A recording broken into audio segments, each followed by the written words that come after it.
Steve Zeltzer with WorkWeek, and the railway workers have been told that they have a new contract that was negotiated at the White House.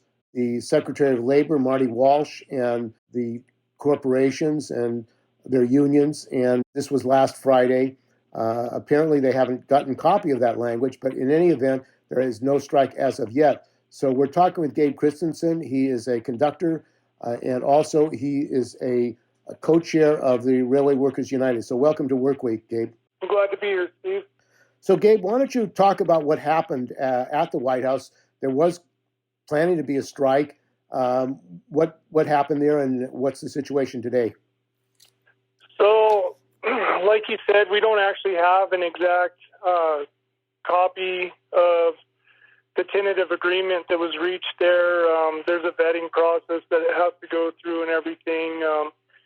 I was told they were in there for 20 hours and finally reached an agreement.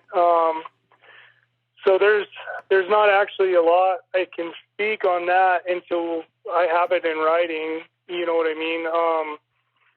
So I'm hoping in the next couple of days we should have something. But like I said, it has to go to the general chairmen of different general committees and everything like that, and they have to have a question and answer session with it and everything, and get it written up to hand out to the members is what it's sounding like. And it seems like as a result of the threat of a national strike, there's a lot more attention nationally on the conditions of railway workers, how the companies have imposed this point program that you're penalized if you have to go to the doctor, and the stress and actually workers are dying because they're afraid to go to the doctor. Is that true? Yeah, that is true. It's always like that monster on your back, worrying about riding the line with your points and everything. I mean, I have kids and my wife works as well, so that's always a worry, you know, because sometimes she's traveling for work, and if something happens with them, if they get sick and everything, it's not only points for me taking off time to handle doctor's appointments or business appointments or things like that. If I have to take time off to take care of a sick child or anything like that, you know, that's going to accrue points too. So that's a huge worry that everybody has. I mean, they're constantly checking their points and everything. And I'd spoken to somebody else. You know, there's quite a few people that have to put off doctor's appointments because you try to schedule one, and we actually do have some paid days off, but it's almost impossible because you have to prearrange these days, and it's almost impossible to prearrange these days. Like, when I go to look for a day to prearrange it, they basically have a calendar that goes out, say, 90 days, and you look at the calendar, and if it's red, you can't take the day off. If it's green, you can. And for a 90-day stretch, there may be 2 days that are available, but that may not always work out for your doctor. So you have to make a decision. You know, am I going to take these points and take the up to 90 days that it takes to work those points back off? You know, and most of the time, like in my situation, I have to go that full 90 days. If I take 1 day off, it's 8 points.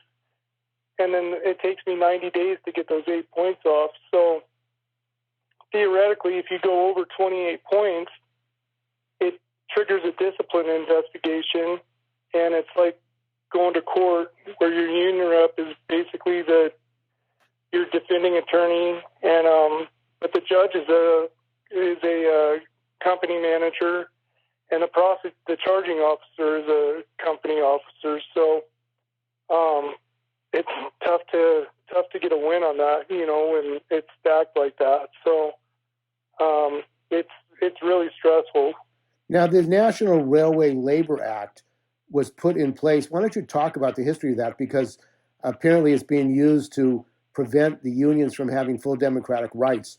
And this was a threat by Nancy Pelosi, the House leader, to pass legislation to say that you cannot strike, you have to go back to work, and they could determine what your conditions of work are. What do you think about that and how that has been used by the railroad companies? Well, I didn't really start finding out much about the National Labor or Railway Labor Act until I started becoming involved in my union and everything. And it's been around since the 20s, and it really just makes this long process that the unions have to navigate to even get to the point, the possibility to possibly have a strike. And then in the off chance that you do, like in 1991 when they finally were able to strike, I believe it lasted just over 48 hours, and they were forced back to work by Congress. And when that happens, Congress decides our agreement or our contract, and that's frustrating because anytime you bring people who don't have a clue how the railroad works, how the lifestyle is, it's an industry to its own. I mean, it's really confusing. I mean, there's guys who've only been working here for 2 years that still don't understand, like, everything about how certain boards work, how displacements work, and things like that. So to have someone who's outside the industry write our contract, it's frustrating because they're inevitably always going to get a lot of things wrong with it, you know. And in this case, I mean, wages, I'm not going to say they're not important. They are important. Everybody needs to pay their bills and everything, but it's hard for them to wrap their head around attendance, how it is, and everything like that. And the stress of being on a board, getting ready to get called. I mean, for 8 to 10 hours before you get called to go take a train somewhere, you almost feel like you're at work because you're constantly checking the computer. You're sleeping in like 2-hour increments because you're worried, are they going to call this train? Did they combine that train with another train because they're trying to cut crews, to cut costs? Did the train break down out here and now everything's backed up behind it? Did 2 guys lay off in front of me and take the day off? Or did they activate that vacation day that they were going to activate? So I tell people it's like Christmas morning every day, or Christmas Eve every day, because it's that anticipation thing. So then you get on your train and you go out of town and you're gone for 12 to 40 hours sitting in a hotel wondering the same thing. When do I try to get my rest so I can make sure I'm rested and 100% for my trip to come home on?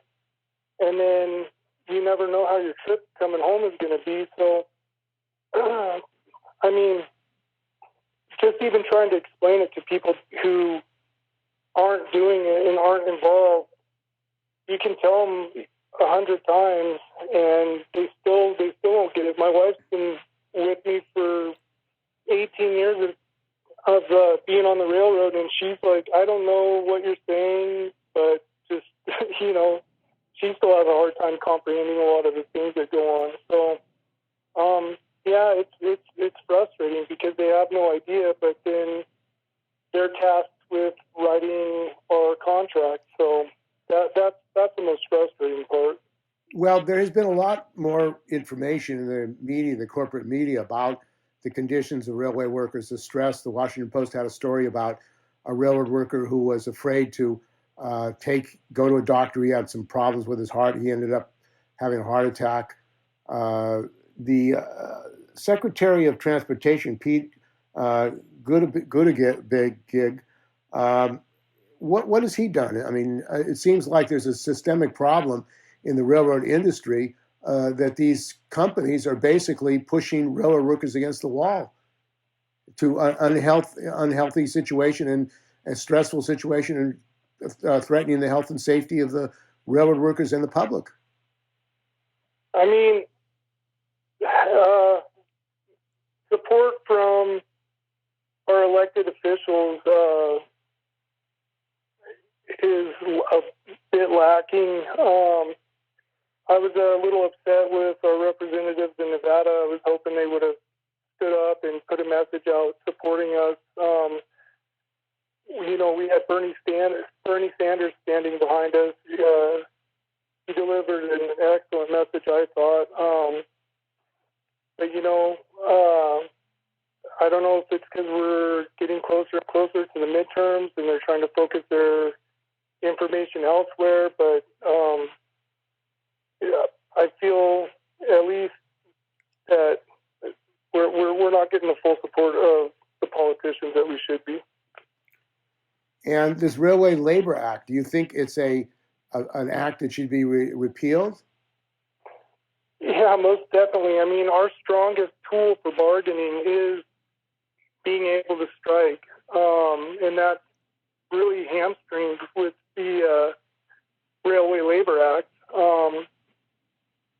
I mean, every other industry is able to use their right to strike, and I mean, when we actually can, I mean, look at where we're at now, 2.5, almost 3 years later, and we just now are getting to where we're able to use that right. And if we do, there's a possibility it could last 1 hour, it could last 1 day, just long enough to where, the politicians don't want to have to deal with it anymore and just force us back. So that's really frustrating. And it was put in there, obviously, to slow down the momentum of the unions when it did come to labor negotiations. And your organization has called for some action on Wednesday, the 21st. What do you want to happen, and what do you see doing on the 21st as far as educating the public and uniting with other workers? The Longshore Workers, RWU, is also without a contract, and the government has told them that they shouldn't go out, they shouldn't take action. It seems like you're up against the government, which says we don't want you to take action when you can't get a good contract. Right. It's like we support you, but not that much, right? I mean, I just would like to have the opportunity to talk to people who want information and to get more of a view on what we're going through and what we're asking for. I mean, there's a lot of people that see it. I've seen, people commenting on social media like, well, why don't you just go get a different job? What they don't understand is it hasn't been this way all the time. In my career, they've slowly chipped away at agreements. Our attendance policy that we have isn't negotiated with our unions. They call it a policy, so they just implement it at will, and they change it at will. Whereas discipline and things like that is, somebody has something happen, that's negotiated. There's a process with that. But the attendance policy, they just changed the game in the middle of it, so that makes it tough. So people, I think, feel like we're complaining, but when it's been a certain way for most of your career, and then because they make a new business model, they decide to start chipping away at these different things and changing the way the game is played in the middle of it. It's frustrating, I've said before that we work, and we've always worked a ton, a lot, but we had the ability to take the time off that we needed to go to the doctor, to take a few days off with our family, and they were unpaid, but at least you had that ability to. You could make money, and then if you decided you had enough to pay your bills and you were burned out and you needed to just take a little bit of time, we had that ability, and now it's just push, perform, and it's not even just on the operating side. I was speaking to a friend of mine that works in the same terminal that I do, but he's in maintenance away, and he's been working for the railroad for 24 years, and we've been friends since we were 10 years old, and it's a in with him. He's like, he tells me all the time, I'm just exhausted, man. We used to have all these guys. He's like, I think we only have 6 people right now. And so we're trying to do the work of all these other, that they had, probably double the employees to do the work that they're trying to get done now. And they have a huge amount of territory that they cover, and tracks they have to fix, and, yards they have to maintain and things like that. So it's all of us. It's cross-craft, And, I mean, what we're doing and what we're fighting for and everything, I don't want people to think I'm out here just only fighting for railroaders. I'm fighting for labor. It's not even cross-craft in the railroad. It's across this nation. I mean, corporations are squeezing employees, just trying to maximize profits. And I want the railroad to be profitable. We all do. Because when they do well, we can do well, and we have a dependable career to stay with till we retire. But I mean, how much is enough for all these corporations? They're making these earnings at the expense of people's families and health and lives and things like that. And I take pride in how hard I work. I give it 110% every time I'm at work.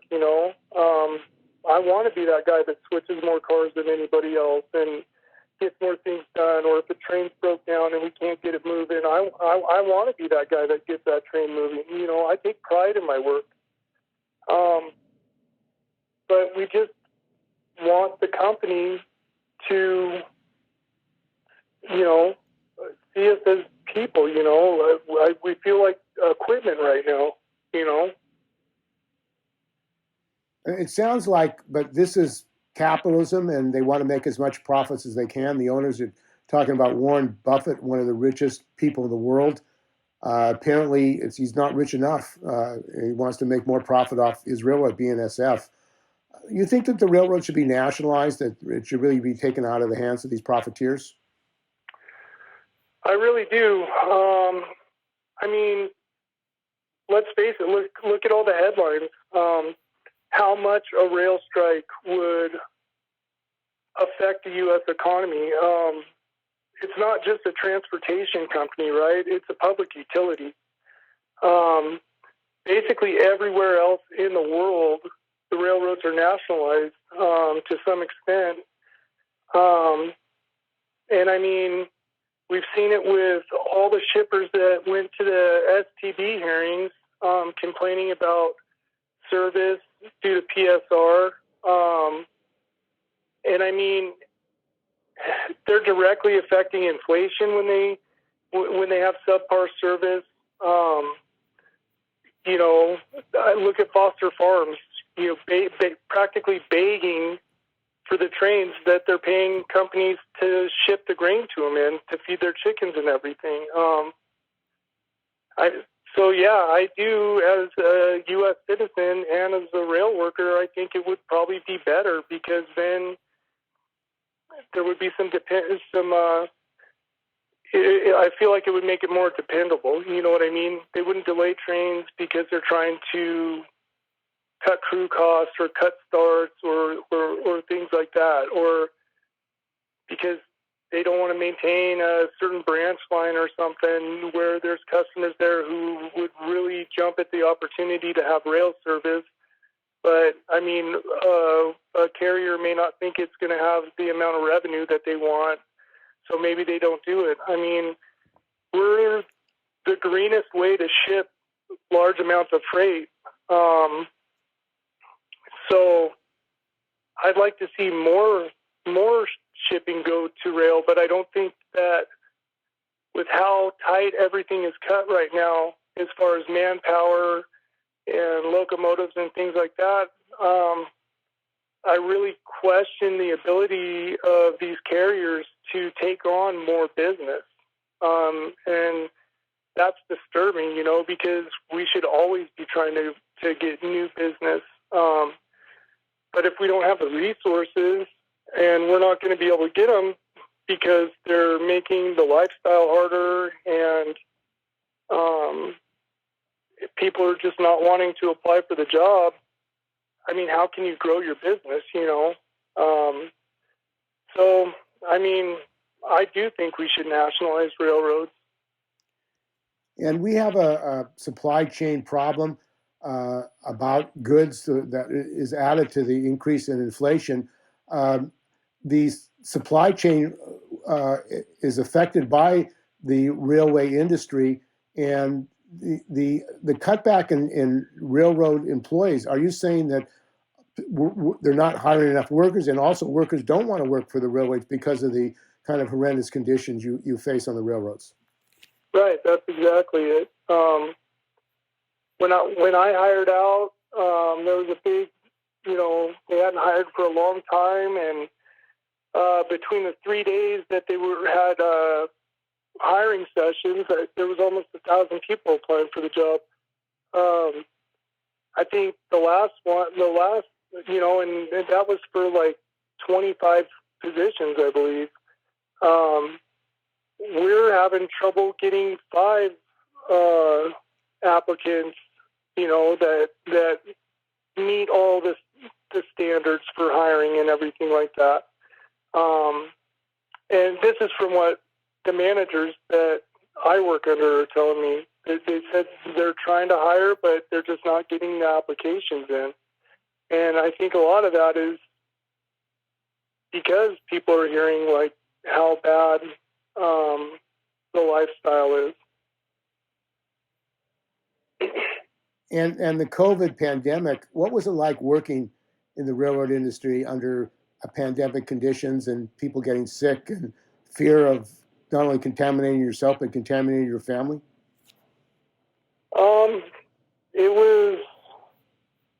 It was scary. I mean, because we didn't really know.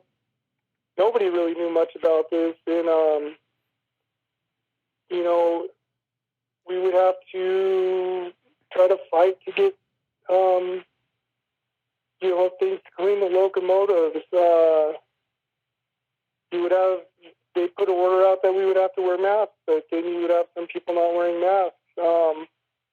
I ended up getting COVID in January of 2020, I believe, and my family they hadn't left the house other than to go for a walk by themselves in the neighborhood, and I ended up bringing it home, and 2 of my kids got it and my wife got it, and ultimately I felt, you know, responsible for that because I brought it home, and I was trying to be as strict as I could, but you got to take your mask off to drink some water. You know, you have to go to a store when you're away from home to get food. So,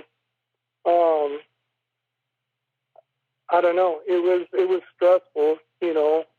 Did you get time off for COVID? What did the company do to protect the workers so that there wouldn't? So when we had COVID, we were able to take time off. There were no points assessed. It was actually a pretty simple way to do it. We just sent in, when we went to the doctor, we sent in our positive test. So that was, thankfully, the carrier I worked for was good about it in that sense. And I had a really hard time with it. I was off for 4 weeks.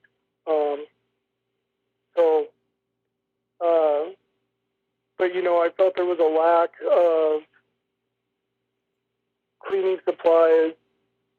What a lot of people don't understand, too, there's yard crews that work strictly in the yards, in the terminal, and they build the trains or break trains apart and things like that.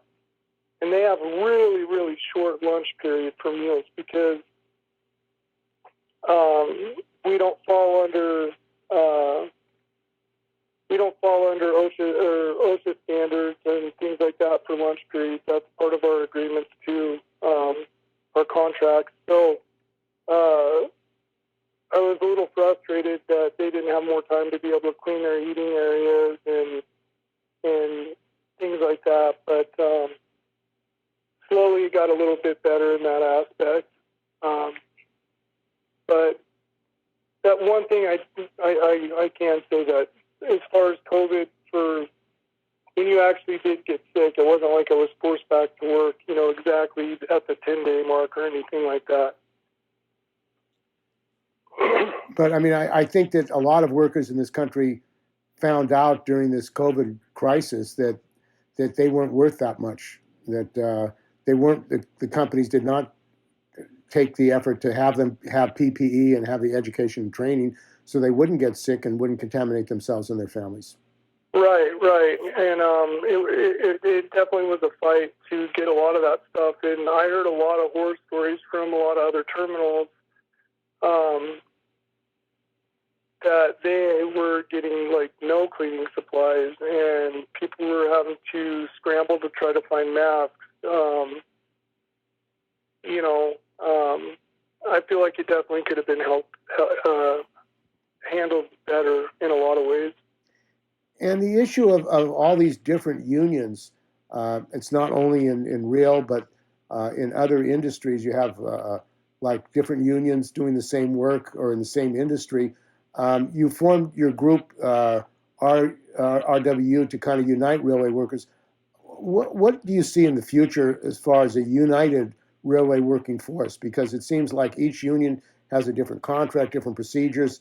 It really ends up dividing the workers. And that makes it tough because, each craft is so different that they do have different working conditions. But we all ultimately work for the same corporations that, in the very end, do treat us all kind of the same way when it comes to that. So with anything, the more united you can be, the stronger you are. And that's why RWU was created, because, it's kind of silly to have all these people going in different directions, you know what I mean? It's kind of evident just with how the bargaining went this time. You would hear this union has a tentative agreement, and part of this one does, but the other part of it doesn't, So it may be by design, but I do think having us all united would be a better way to bargain, And if the contracts, again, when you get them, and you haven't gotten them yet to even read what they are, if they are rejected, what do you think railroad workers should do about it? Because do you think you can rely on the Congress to provide a good contract, or since they really don't know what's really going on in the railroads? That's the tough thing. If it does not get ratified, we go back to where we were, 5 days ago or whatever. So time will tell. Like I said earlier, anytime you bring politics and bureaucracy into the bargaining room, it makes it a lot tougher, because they're getting the majority of their information, I would imagine, from social media and regular media. And when our union officers are in there, they get to give their, $5 spiel because they don't have the time to really drive home what we have going on, So it definitely does make it tougher to get what we're fighting for. But we have to fight for it, Okay, well, I want to thank you very much for joining us, Gabe. We've been talking with Gabe Christenson. He's a conductor in Nevada, and also he's co-chair of Railroad Workers United. And we've been talking to him about the supposed settlement, which they haven't seen yet, but which they'll be voting on. So thanks for joining us on WorkWeek. All right, thanks a lot, Steve.